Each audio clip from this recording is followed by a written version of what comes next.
L'émotion centrale de la lettre aux Philippiens, c'est la joie. Mais on est peut-être en droit de se demander, vu les sacrifices et les épreuves dans le ministère, est-ce que Paul n'est pas un peu toqué pour nous parler de joie dans le ministère ?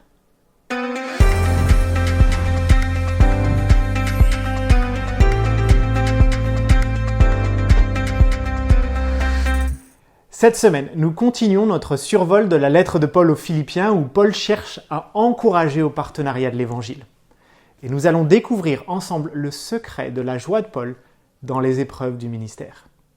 En effet, à plusieurs reprises dans la lettre, Paul parle de sa situation pour les informer certainement, mais aussi pour servir d'exemple d'attitude dans le ministère, en particulier dans le contexte des épreuves.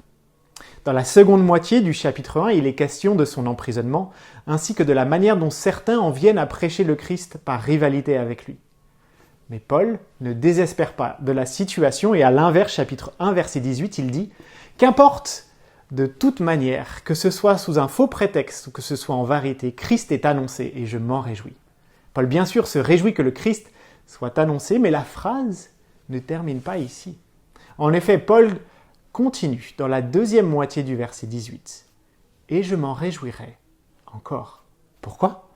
Verset 19. « Car je sais que cela tournera à mon salut grâce à vos prières et à l'assistance de l'Esprit de Jésus-Christ. » Le cela, ce sont les épreuves par lesquelles il passe, épreuves qui, comme l'explique Paul, aboutiront à son salut. Alors il se peut qu'il s'agisse de sa libération de prison, mais je pense, et le contexte nous invite à le voir, qu'il s'agit du salut éternel.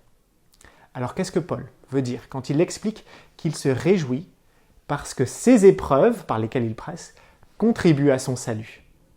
Il me semble que la lettre aux Philippiens nous l'explique. Premièrement, comme nous l'avions vu dans la première méditation, l'épreuve est la première branche du grand V. Avant de recevoir une place au-dessus de tout nom et la Seigneurie, Dieu le Fils a expérimenté les épreuves dans le service.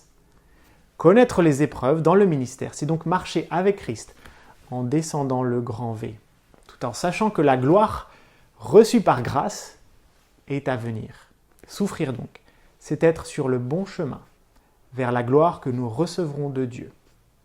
Mais surtout, deuxièmement, et comme nous l'avons vu dans la méditation précédente, Dieu utilise le ministère pour nous faire grandir en sanctification. Et il utilise en particulier les épreuves pour nous rendre plus conformes à l'attitude de son Fils. Alors pourquoi se réjouir en tout temps dans le ministère ? Parce que Dieu utilise toutes nos circonstances pour faire grandir en nous le fruit de justice. Attention, c'est dur à dire et encore plus à vivre. Mais si tu souffres dans le ministère, réjouis-toi. En effet, Dieu fait son œuvre de sanctification en toi. Regarde avec moi le verset 6. Je suis persuadé que celui qui a commencé en vous une œuvre bonne en poursuivra l'achèvement jusqu'au jour du Christ Jésus.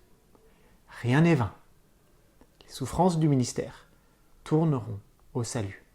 Alors, réjouis-toi.